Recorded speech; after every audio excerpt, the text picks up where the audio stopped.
l'immensité de ta grandeur qui nous fait comprendre que nous ne sommes rien.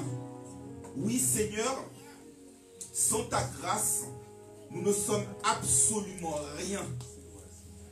Et nous n'avons qu'un désir, comme disait le chant, c'est de te connaître, toi, Jésus seul. Et te connaître, Seigneur mon Dieu, c'est connaître ta parole. Te connaître, c'est avoir la vie éternelle. C'est pourquoi nous voulons ce matin que tu nous parles. Pas un homme incapable, pas un homme imparfait, mais toi le seul vrai Dieu. Parle à ton peuple et que ton peuple soit édifié sur une sainte foi. Que ton peuple soit édifié sur une saine doctrine. Que Christ soit formé au-dedans de nous. Et que nous ressortions non pas en étant informés, mais en étant transformés. C'est pourquoi nous implorons ta présence divine dans ce saint lieu. Et que nous puissions être embrasés par la flamme de ton esprit. Et puis que nous puissions ressortir en ayant cru et en ayant grandi dans ta grâce, dans ta connaissance. C'est notre prière au nom du Christ Jésus. Amen. Que la grâce et la paix vous soient données par notre Dieu et notre Seigneur Jésus-Christ. Que la grâce et la paix vous soient données par notre Dieu et notre Seigneur Jésus-Christ. La grâce et la paix sont des mots qui sont habituels, traditionnels, dominicaux, ecclésiastiques, et que nous entendons régulièrement à l'église.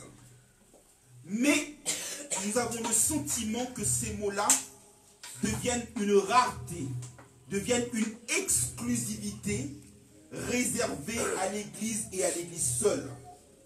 Chacun d'entre vous a l'habitude de regarder la télévision, et pour ceux qui sont un peu plus âgés, entre guillemets, eh bien, il y avait un feuilleton télévisé qui passait à la télé dans les années 70-80, et qui passe même parfois sur certaines chaînes du câble, Dallas, et qui avait comme générique qui disait: Dallas, ton univers impitoyable, Dallas glorifie la loi du plus fort.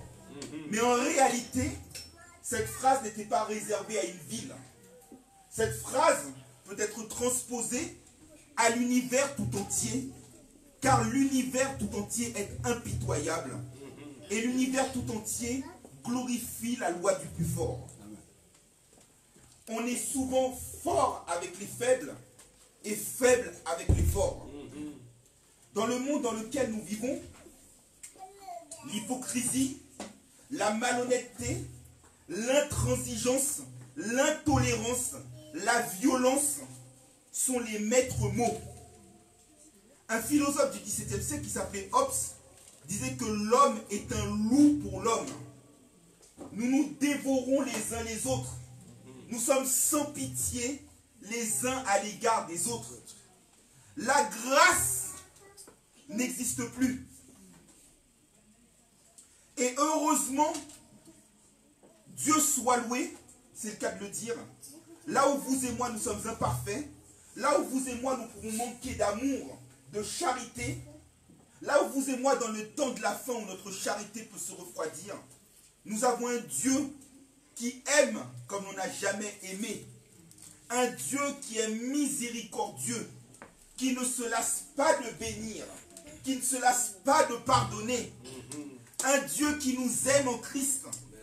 Un Dieu qui fait grâce à qui il fait grâce. Qui fait miséricorde à qui il fait miséricorde. Un Dieu qui par le biais d'un souverain sacrificateur a ouvert la voie pour nous permettre de nous approcher avec confiance auprès du trône de la grâce afin d'obtenir miséricorde et d'être secourus dans nos besoins. Oui, nous avons besoin de la grâce. Car, comme le disait le psalmiste David, lorsque nous nous examinons nous-mêmes, nous pouvons nous exclamer comme le serviteur selon le cœur de Dieu. Je le disais dans le psaume 130, verset 3, sans ton pardon, qui pourrait subsister devant ton jugement? Alors nous implorons la présence divine de notre Dieu, nous implorons sa grâce. Et c'est ce que nous allons voir dans l'enseignement du jour tiré de l'épître à Tite, de Paul à Tite au chapitre 2, versets 11 à 14. Lecture pour laquelle je vous demanderai s'il vous plaît de bien pouvoir vous mettre debout à la gloire de Dieu. Et que vos oreilles spirituelles entendent ce que l'Esprit veut vous dire ce matin. Alors soyez attentifs s'il vous plaît et restez concentrés. L'enseignement du jour est tiré de l'épître à Tite, chapitre 2, versets 11 à 14. Amen l'église. Amen. Concentrons-nous et écoutez la lecture du jour. Car la grâce de Dieu, source de salut pour tous les hommes, a été manifestée. Elle nous enseigne à renoncer à l'impiété et aux convoitises mondaines et à vivre dans le siècle présent selon la sagesse, la justice et la piété, en attendant la bienheureuse espérance et la manifestation de la gloire du grand Dieu et de notre Sauveur Jésus-Christ, qui s'est donné lui-même pour nous, afin de nous racheter de toute iniquité et de se faire un peuple qui lui appartienne, purifié par lui et zélé pour les bonnes œuvres. Que le Seigneur donne bien cette portion de l'Écriture pour l'édification commune de nos âmes. Je vous remercie. Vous pouvez vous asseoir. L'église du centre du nouveau départ, représentée par le pasteur Watson Berthier, m'a demandé, sous l'inspiration de l'esprit, de prêcher sur la grâce. Pour pouvoir voir ce que recouvre la notion de grâce, nous allons agir en 3 temps. Tout d'abord, je vais vous présenter le contexte dans lequel les saintes écritures que nous venons de lire ont été rédigées. Ensuite, nous allons voir ce que recouvre la notion de grâce, condition sine qua non du salut. Et enfin, la puissance de la grâce. L'apôtre Paul a adressé cette épître à Tite. Tite était le frère de Luc l'évangéliste. Tite était un homme que Paul appelait son associé et compagnon d'œuvre selon 2 Corinthiens chapitre 8 verset 23. Paul nous dit également que Tite est son enfant légitime. Ce qui veut dire que par les enseignements que Paul lui a donnés, Tite a pu grandir dans la foi et devenir à son tour un serviteur de Dieu. Et en plus d'être un associé, Tite a accompagné Paul dans un instant qui était crucial pour la saine doctrine chrétienne. Au moment où Paul devait se rendre avec les autres apôtres du côté de Jérusalem pour le concile, Tite l'a accompagné.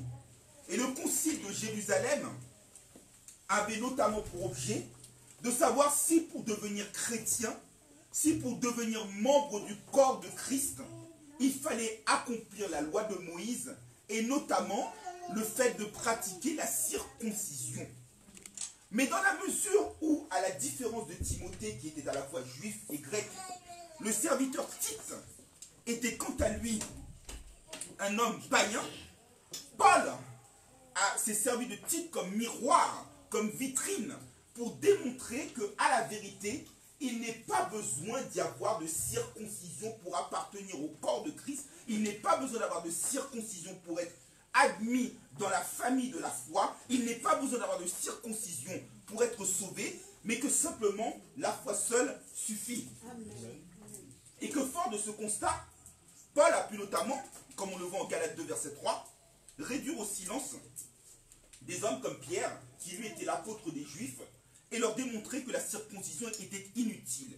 Et cela aussi est un encouragement pour nous, parce que dans le verset que nous venons de lire, il est dit que la grâce, source de salut pour tous les hommes.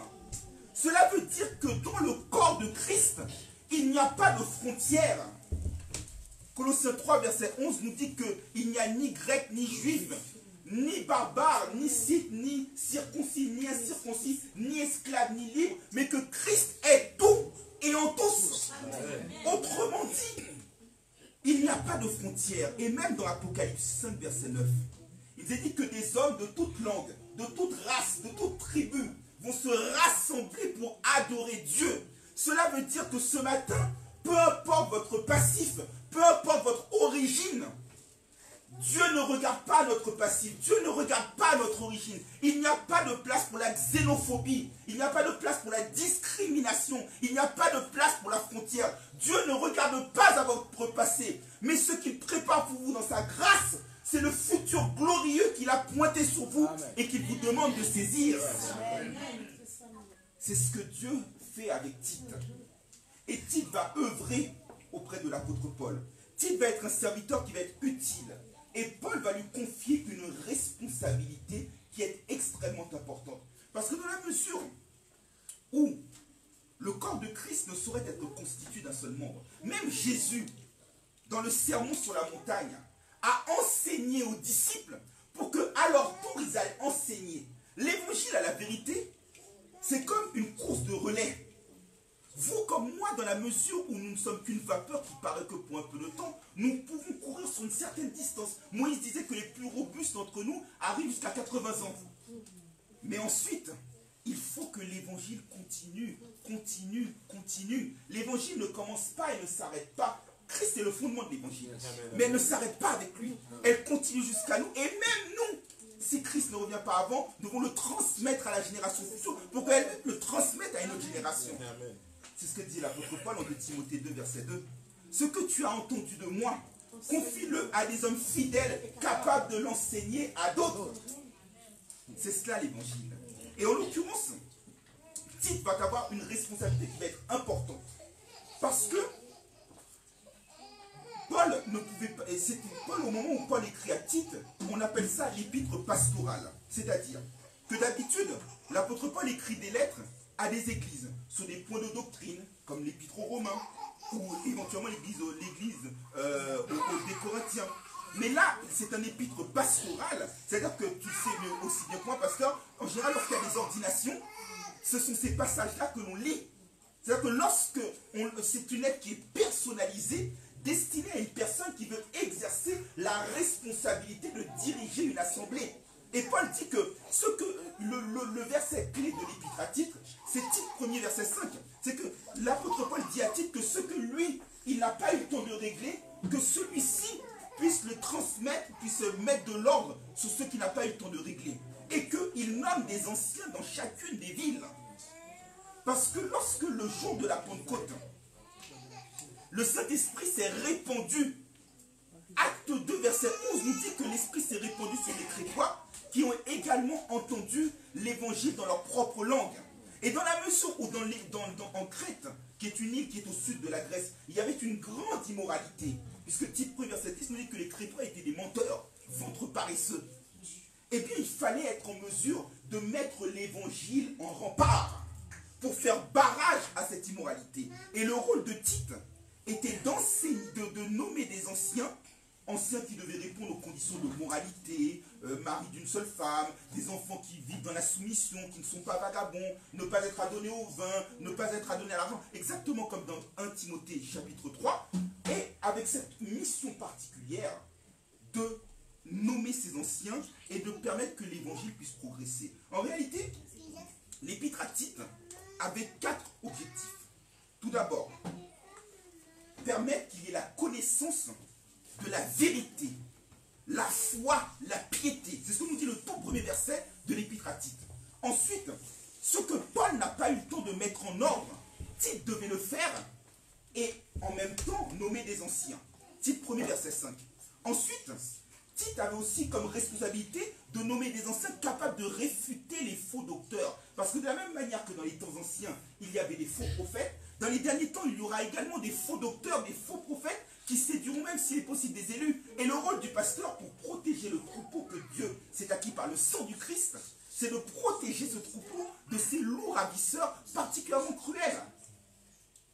C'est aussi, et ce sera le dernier objectif, d'attendre l'arrivée d'Artémas et de Tychik, et ensuite de venir rejoindre Paul, parce qu'au moment où Paul lui écrit cette épître, eh bien, il est en l'occurrence entre deux emprisonnements, c'est ce que nous dit Tite 3, verset 12. Et donc, à la vérité, l'épître de Tite va servir comme un GPS, parce qu'un GPS en 3 temps. Et c'est pour ça, je ne dis pas que pour toi, pasteur, mais lorsque l'on aspire à la charge d'évêque, on désire effectivement une œuvre excellente. Mais en même temps, c'est une tâche exaltante, mais une responsabilité écrasante. Conduire les brebis de Dieu près des verts pâturages, près des eaux paisibles, ne perdre aucune des brebis est une responsabilité extrêmement lourde, pour lesquelles nous ne pouvons pas nous contenter ou nous permettre de faire comme du temps de Jéroboam. 1 Roi 13, verset 31, où chaque homme qui voulait être roi était ordonné. De nos jours, malheureusement, dans nos églises, entre guillemets, communautaires, n'importe qui reçoit l'onction sans avoir été appelé, sans avoir été formé, sans avoir été modelé par Dieu. Et pourquoi c'est important? Parce que le chapitre 1 définit les fonctions de responsable de l'Église. Et dans le chapitre 2, il nous est donné un panel de toute la population de l'Église en âge de comprendre. Il nous est parlé des seniors. On parle de vieillards, mais c'est un terme qui est un peu vulgaire à mon goût. On parle des seniors, on parle des femmes âgées qui doivent servir de référence aux jeunes filles et leur apprendre comment être chastes dans les tâches domestiques et à aimer leur mari. Mais de nos jours dans l'Église, nous avons des femmes qui sont rebelles, des femmes qui sont insoumises, des femmes, comme on dit, qui portent le pantalon parce que malheureusement, elles n'ont pas de référence. Autant dans l'entreprise païenne, il y a des cadres, mais on a besoin de cadres dans l'Église aussi, pour montrer aux jeunes femmes comment être chastes, comment aimer leur mari, comment être sobre, et pour montrer également aux jeunes gens comment se comporter. Et c'est la prédication sur l'éthique chrétienne. Et c'est justement parce que, à la base, souvent, et moi c'est le contresens que j'ai fait, mais le texte du jour, l'étude, la préparation de la prédication de ce jour m'a fait réfléchir. On dit que le berceau de la société, c'est la famille. Mais pardonnez-moi, moi-même j'ai commis cette erreur. Le berceau de la société, c'est l'Église. Parce que lorsque l'Église n'enseigne pas correctement, lorsque l'Église a des leaders qui ne sont pas appelés, qui ne sont pas équipés, qui ne sont pas formés par Dieu, ils ne prêchent pas la saine doctrine. Et donc nous avons des familles qui sont dispatchées, qui sont en lambeaux, des maris qui ne viennent plus à l'Église, des maris qui trompent leur femme, des femmes qui se retrouvent seules et qui ensuite produisent des enfants qui eux-mêmes deviennent des délinquants. Parce que le chapitre 3 de l'Épître à Tite, notamment au verset 1er, nous apprend qu'il faut respecter l'autorité. Et remarquez bien, regardez ce qui se passe aujourd'hui avec les gilets jaunes. On ne respecte plus l'autorité. Parce que les familles sont désorganisées. Et pourquoi les familles sont désorganisées? Parce qu'elles ne reçoivent pas la parole. Tout est lié. Et là, tout le monde a pour sa part. Le vieil homme âgé, la vieille femme âgée, le mari, la femme, l'ouvrier, l'esclave, le patron. C'est une véritable ligne de conduite chrétienne. Et pasteur, tu as raison de dire qu'il faut enseigner plutôt que prêcher, parce que dans l'église, on n'enseigne plus l'éthique. Dans l'église, on n'enseigne plus l'éthique. Et c'est pour ça que beaucoup de familles sont déréglées. Parce que lorsque le berger n'est pas appelé, qu'il n'enseigne pas comme il devrait faire, nous avons des familles qui sont livrées aux forces destructrices de Satan le diable, parce qu'il n'y a rien qui s'égare aussi facilement que la brebis. Et là, Paul, d'habitude, nous enseigne la théorie pour remonter vers la pratique, mais dans l'épître de Tite, il nous donne la pratique. Et il explique pourquoi. Parce que pourquoi la vieille femme âgée doit se conduire, doit servir de modèle à la jeune femme? Pourquoi l'ouvrier doit se conduire de la sorte? Parce que vous tous, vous comme moi, nous sommes les récipiendaires, les récepteurs, les bénéficiaires de la grâce. Et que parce que nous avons reçu la grâce, il y a un comportement qu'il nous faut adopter. Mais pour cela, il faut comprendre la grâce. Parce que beaucoup de chrétiens n'arrivent pas. Parce qu'ils ne comprennent pas la parole. Parce que nous, vous comme moi, toi comme moi, pasteur, dans notre charge d'enseigner, nous ne le faisons pas correctement. Et donc, au lieu d'éclairer, nous nous maintenons dans les ténèbres. Mais ce matin, avec l'aide du Saint-Esprit, nous allons essayer de vous illuminer en parlant de la notion de la grâce, et c'est ce qui va faire l'objet de la deuxième partie de notre prédication. Tous les jours que Dieu fait, nous vivons sous la grâce. Grâce infinie, auquel bon nom, pour moi pécheur je crois. J'étais perdu, j'ai le pardon. Qu'est-ce que la grâce? La grâce, c'est une faveur qui est imméritée, qui est donnée par un être souverain supérieur. Et je vais vous donner plusieurs exemples. Dans le temps,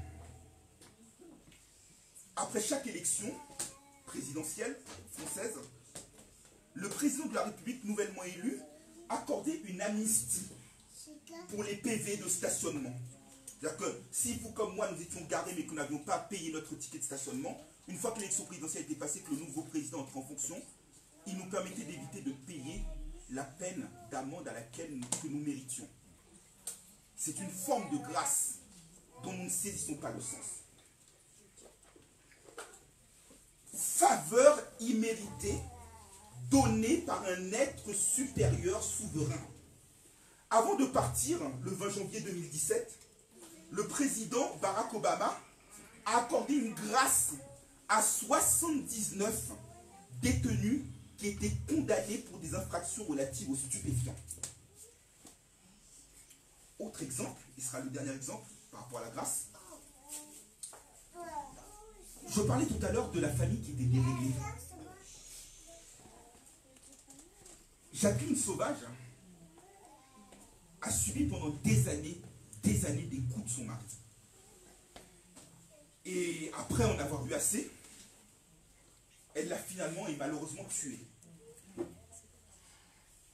Le président de la République de l'époque, qui est l'être supérieur souverain qui représente l'État dans le domaine juridique, dans le domaine temporel, dans le domaine séculier, a décidé de lui accorder une grâce partielle. Ce qui veut dire que sa peine, elle n'avait pas à l'exécuter. C'est ça la grâce. Je mérite d'être condamné pour mes fautes, mais un être supérieur souverain, sans que je n'ai fait quoi que ce soit, sans que je n'ai mérité quoi que ce soit, décide de m'épargner, de purger la peine que je méritais. Mais nous pouvons nous enorgueillir parfois sur le plan juridique, de ne pas avoir commis telle ou telle exaction, de ne pas avoir commis telle ou telle infraction, d'avoir un casier judiciaire vierge. Mais si nous regardons notre casier spirituel, vous comme moi, avant de juger les autres, essayons d'être responsables de nous-mêmes. Et, comme le disait l'apôtre Jacques, nous bronchons d'une manière ou d'une autre. Si nous ne péchons pas par action, nous péchons par omission. Si nous ne péchons pas par parole, nous péchons par pensée. D'une manière ou d'une autre, nous péchons constamment. Et comme disait le psalmiste David, mon péché est constamment devant moi. Amen. Le salaire véridique du péché, c'est la mort. Et donc, normalement, notre peine inévitable, notre peine inéluctable, notre peine irrémédiable, c'est la mort. Mais dans sa grâce, Dieu nous dit que maintenant, il n'y a plus de condamnation. Autrefois, il y avait une condamnation, mais maintenant, il n'y a plus de condamnation. Cette grâce qu'il nous fait se retrouve en Romains 3, versets 23 et 24. Car tous sont péchés et sont privés de la gloire de Dieu, mais nous sommes justifiés gratuitement par la grâce. Autrement dit, la grâce que nous avons nous permet d'échapper à la condamnation. Annule l'acte de condamnation qui devait peser sur nous. La grâce que nous avons fait qu'à l'instar de la femme adultère, que les hommes pensaient condamnés, Jésus peut nous dire, moi non plus je ne te condamne pas, va et ne pêche plus. La grâce nous amène, alors que nous sommes impurs, à pouvoir avoir accès au pur. Alors que nous étions dans la corruption, à avoir l'incorruptibilité. La grâce nous conduit à pouvoir nous présenter en étant irréprochables et irrépréhensibles. Mais cette notion de grâce, alors que nous la définissons, il nous faut la comprendre. L'apôtre Paul disait en 2 Corinthiens 8, verset 9, que vous connaissez la grâce de notre Seigneur Jésus-Christ, qui de riche qu'il était, s'est fait pauvre afin que nous soyons enrichis par sa pauvreté. Autrement dit, nous avons un virement de grâce. Christ avait son compte qui était créditeur de manière extraordinaire parce qu'il n'avait pas péché. Et sans que nous ne lui ayons demandé quoi que ce soit, sans que nous ayons mérité quoi que ce soit, il a fait un transfert sur notre compte spirituel. Et aujourd'hui, nous pouvons nous présenter dans la grâce. La grâce produit des effets extraordinaires. Et elle est obtenue uniquement par le sacrifice expiatoire du Christ. La grâce fait de nous des héritiers, selon Tite chapitre 2 verset 7. La grâce fait que nous avons la rémission de nos péchés et la rédemption par son sang. La grâce nous permet de pouvoir nous approcher du trône de la grâce. La grâce nous purifie. La grâce nous rend agréable à Dieu. La grâce opère un transfert extraordinaire dans nos vies. La grâce nous éclaire. Et la grâce nous permet de rencontrer le Père, non pas comme un juge, mais comme un Père, justement. Et souvent, on fait ce contresens. Dans l'Ancien, on nous dit que dans l'Ancien Testament, Dieu était méchant. Et dans le Nouveau Testament, Dieu fait grâce. C'est faux. Parce que dans l'Ancien Testament, Dieu faisait autant grâce qu'il le fait sous le Nouveau Testament et qu'il le fait aujourd'hui. Dieu a fait grâce à Abraham. Il lui a permis d'être une grande nation. Il lui a permis d'être le père d'une grande nation. Il a permis à Sarah, malgré son âge avancé, de pouvoir produire des enfants et être féconde et être fertile. Dieu a fait grâce à Isaac. Dieu a fait grâce à Jacob. Sa fidélité était la manifestation de la grâce dans l'Ancien Testament. Dans le Nouveau Testament, il nous est dit très clairement, en Jacques 1, verset 17, que tout don parfait et toute grâce excellente descendent d'en haut du Père des Lumières, chez lequel il n'y a ni changement ni ombre de variation. Cette grâce descend d'en haut. Cette grâce est originaire d'en haut. Cette grâce ouvre la voie du salut. Parce que c'est par grâce que vous êtes sauvés, nous dit l'apôtre Paul en Éphésiens 2, verset 8. C'est par le moyen de la foi. Cela ne vient point de vous, ce n'est point par les œuvres, afin que personne ne se glorifie. C'est la grâce qui offre le salut. C'est la grâce qui sauve. C'est la grâce qui protège. La grâce, on nous dit qu'elle a été manifestée. Autrement dit, il y a 3 temps dans cette grâce. Regarde, suivez bien les versets du jour, les versets que nous avons lus aujourd'hui. La grâce a été manifestée, c'est au passé. Source de salut pour tous les hommes a été manifestée. Elle nous enseigne, c'est le temps présent. Dans la bienheureuse espérance, c'est le futur. La grâce traverse le temps. Amen. Et la grâce aujourd'hui est présente. Et vous savez quand est-ce qu'elle est devenue visible? Elle est devenue visible à partir du moment où Christ est venu sur la terre. Jean chapitre 1er, verset 14 à 17. La parole a été faite chair, elle a été au milieu de nous, pleine de grâce et de vérité. Et nous l'avons vue. Prenons Luc 2, versets 29 et 30. Et l'épître aux Romains, même si nous n'avons pas vu Christ physiquement, de tout ce qui se passe dans le monde, Romains 1, verset 20 nous dit que les merveilles de Dieu sont visibles à l'œil nu. Et donc nous sommes inexcusables lorsque nous refusons de voir la grâce. Et Jésus lui-même, lorsqu'il a commencé son ministère d'enseignement, de prédication, de guérison, Il nous a dit que l'Esprit du Seigneur est sur lui. Il l'a oint pour annoncer une bonne nouvelle aux pauvres. Et notamment pour publier une année de grâce, pardon. Et il nous a dit que cette parole que vous voyez que je viens de vous lire du livre d'Ésaïe, elle est maintenant accomplie. Autrement dit, le temps de la grâce est présent. Le temps de la grâce se manifeste. Le temps de la grâce s'accomplit. La grâce est présente. Mais pendant qu'elle est là, nous avons besoin de la saisir. Nous avons besoin de l'appréhender. Nous avons besoin de comprendre aussi que, comme je le disais, c'est une condition sine qua non. Si nous n'avons pas la grâce de Dieu, de par nos propres œuvres, dans la mesure où vous et moi, nous sommes pécheurs, de la mesure où vous et moi, nous penchons, il est impossible d'être qualifié pour le royaume. Mais en revanche, par la grâce, nous pouvons espérer atteindre le royaume et nous pouvons espérer saisir la puissance de la grâce. C'est ce qui va faire l'objet de la troisième et dernière partie de notre prédication. La grâce a été source de salut pour tous les hommes. La grâce est à l'origine du salut. Le salut, c'est la rédemption de l'homme pécheur par la repentance d'une part et d'autre part par la foi dans la perfection du sacrifice de Christ. Autrement dit, pour avoir le salut, il faut avoir la foi en Christ, se repentir, pardon, d'une part, et d'autre part, avoir la foi en Christ.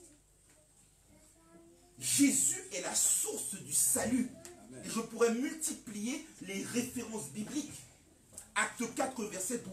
Il n'est aucun autre nom qui nous était donné sous les cieux par lequel nous devons être sauvés. Jean 10, verset 9. Je suis la porte. Si quelqu'un entre par moi, il sera sauvé. Hébreux 2, verset 10 nous dit que Christ est le chef de notre salut. Hébreux 5, verset 9 nous dit également qu'il est l'auteur de notre salut. Le salut passe par lui. Autrement dit, si nous voulons être secourus, être arrachés de la puissance des ténèbres, pour être transportés dans le royaume de son Fils bien-aimé, cela ne passe que par lui. Amen. La source de la grâce trouve son origine dans le salut qui est offert en Christ. Et elle a été manifestée. Elle a été manifestée en Christ. Mais souvent, lorsqu'on a la grâce, on se dit, c'est bon, Dieu fait grâce, et puis on s'arrête là. Non.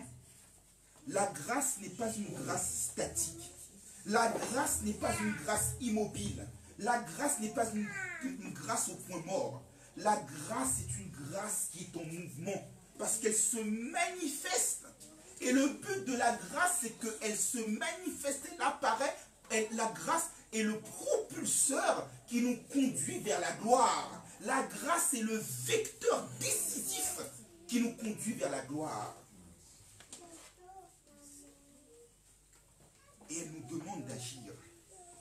La grâce, en l'occurrence, c'est un peu comme une assurance que vous prenez. Nous avons tous, pour ceux qui ont des véhicules, une assurance auto. L'assurance selon qu'on la prend au tiers, tout risque ou autre. Mais le fait qu'on ait une assurance, l'assurance nous protège contre d'éventuels sinistres. Mais, est-ce que pour autant, parce que nous avons l'assurance qui nous couvre, nous pouvons nous permettre de conduire et de faire n'importe quoi, et par exemple, d'aller sur la route et de rentrer contre un arbre? Non. Pourtant, nous pouvons dire que nous avons une assurance, nous sommes couverts tout risque. L'assurance nous couvre, mais en même temps, elle nous donne une responsabilité. Il en est de même pour la grâce. La grâce nous couvre, mais en même temps, elle nous donne une responsabilité. Et là, il nous est dit que la grâce a été source de salut pour tous les hommes, a été manifestée. Elle nous enseigne. Elle nous enseigne. Quel est le but d'un enseignement? Pour ceux qui sont à l'école, au collège, au lycée, à l'université. Le but de l'enseignement, c'est de nous permettre d'acquérir des connaissances, des aptitudes supplémentaires pour franchir un palier. La grâce nous permet de franchir un palier supplémentaire. Elle nous enseigne. Comme enfants, il les corrige, il les recadre en leur montrant ce qu'ils doivent faire et ce qu'ils ne doivent pas faire, de telle sorte que plus tard, ils puissent devenir des hommes et des femmes responsables, respectés, respectueux et respectables dans la société. Il en est de même de la grâce. La grâce nous enseigne, pour prendre encore un exemple plus parlant, pour ceux qui parfois font du sport, qui ont des professeurs de fitness, qui ont des nutritionnistes, qui vous expliquent quel type d'exercice il faut faire pour perdre du poids, qui vous expliquent ce qu'il faut manger, ce qu'il ne faut pas manger. Ils nous enseignent dans un but bien précis. Il en est de même avec les pubs qu'on voit à la télé, comme j'aime, qui vous expliquent ce qu'il faut manger, de telle sorte de perdre 10, 15, 20 kilos, etc. C'est un enseignement pour vous conduire vers un but. Et là, la grâce, elle enseigne. Et cet enseignement a 3 dimensions. La grâce a pour objectif de nous arracher de la présence du péché. Premier point. Elle a pour second objectif de nous arracher du pouvoir du péché. Second point. Elle a pour troisième objectif de nous arracher de l'appartenance au péché. La grâce nous invite à dire oui et non. Et c'est là que l'on voit que l'évangile ne peut pas être dans la tiédeur. L'évangile implique soit de répondre oui ou soit de répondre non. L'évangile, c'est un référendum spirituel. Il n'est pas possible de s'abstenir. Il n'est pas possible non plus, comme l'église de la Odyssée, d'être tiède. Soit nous sommes chauds, bouillants, soit nous sommes froids. Et là, la grâce nous enseigne à dire non tout d'abord. Parce que la vie chrétienne est avant tout une vie de renoncement. La vie chrétienne suppose qu'il y ait des bagages, qu'il y ait des colis encombrants, qu'il y ait des graisses qu'il faut éliminer. Qu'il y a un régime à faire pour entrer par le chemin étroit et resserré. Un régime spirituel.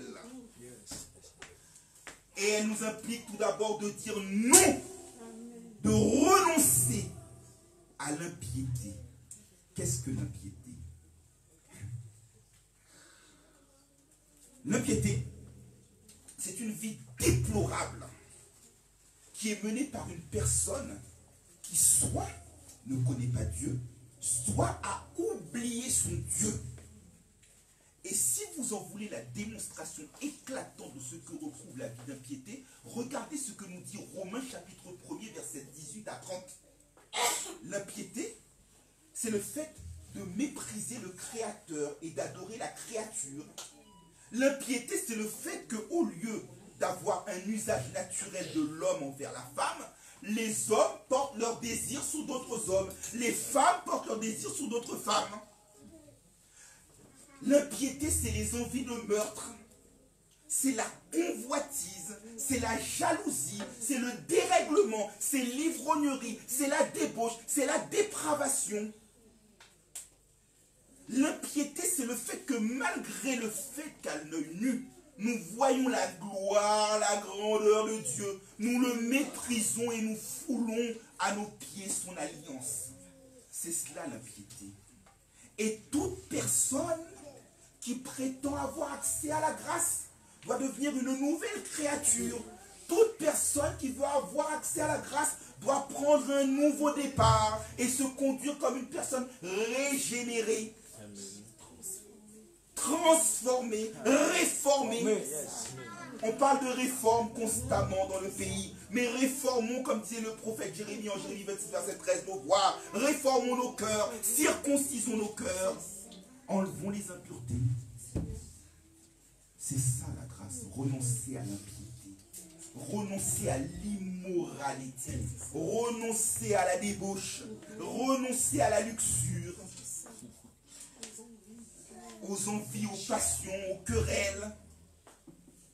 Et c'est aussi, la condition est toute faite, renoncer aux convoitises mondaines. Ces derniers temps, l'Esprit me dit de dire souvent, et je le répète constamment dans mes prédications, que souvent les chrétiens se conduisent comme si la terre, c'était leur destination finale. Alors qu'à la vérité, la terre n'est qu'une étape, la terre n'est qu'une escale. C'est pour quelques jours que nous sommes là. sommes une vapeur qui paraît pour un peu de temps et qui ensuite n'est plus. Renoncez aux convoitises mondaines. C'est quoi les convoitises mondaines? D'abord, Jacques 4, verset 4 nous dit que l'amour du monde est adultère contre Dieu. Les convoitises mondaines. 1 Jean 2, verset 15 et 16 dit clairement: n'aimez point le monde, ni les choses qui sont dans ce monde. Si quelqu'un aime le monde, l'amour du Père n'est point en lui. Et les convoitises mondaines, c'est quoi? C'est l'orgueil, la convoitise des yeux, la convoitise de la chair. Et celui qui fait ça, l'amour du Père n'est point en lui. La volonté du Père n'est point en lui. L'apôtre Pierre, dans le même ordre d'idée, est encore même plus précis en 1 Pierre 2, verset 11. Il nous dit qu'en tant que voyageurs et étrangers sur la terre, il nous exhorte de nous abstenir des convoitises charnelles qui font la guerre à l'âme. Les convoitises, ça peut être la convoitise de l'argent. Beaucoup ont fait naufrage par rapport à la foi du fait de l'amour de l'argent. L'avarice, les mauvais désirs, la cupidité. N'être jamais satisfait. En vouloir toujours plus. Et souvent, ça conduit à écraser les autres. Les convoitises charnelles. L'adultère aussi. Le vol, le meurtre.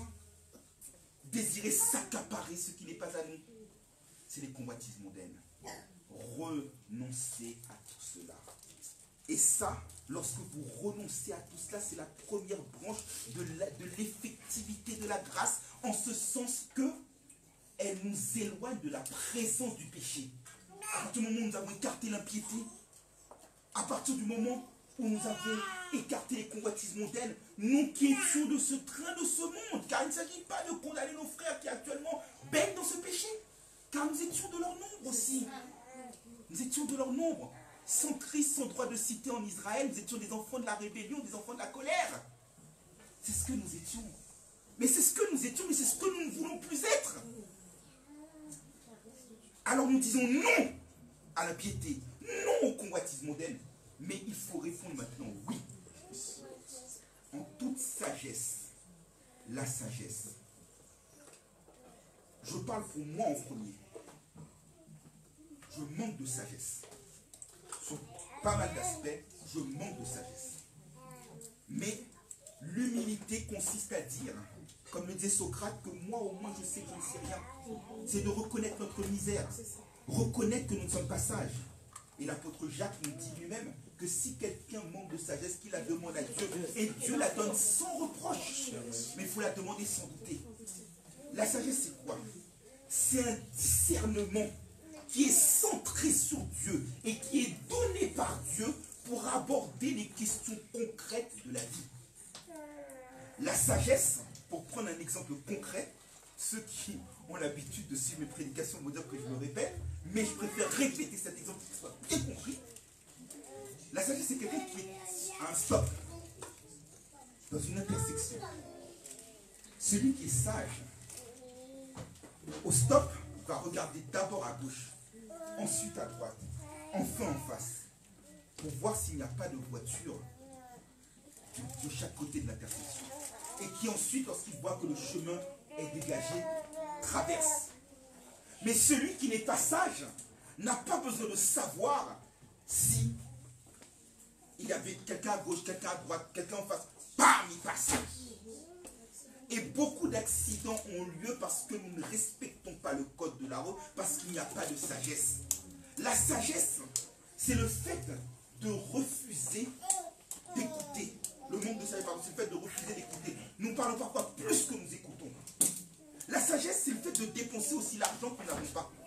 Nous faisons des crédits à droite, des crédits à gauche. Nous ne savons plus où donner de la tête, parce que nous ne sommes pas sages. La sagesse, comme le dit l'apôtre Jacques en Jacques 3, verset 16, est pleine de bons fruits. Parmi lesquels elle donne dans le fruit de l'esprit la paix. Elle donne la patience. Quelqu'un qui est sage, c'est d'attendre.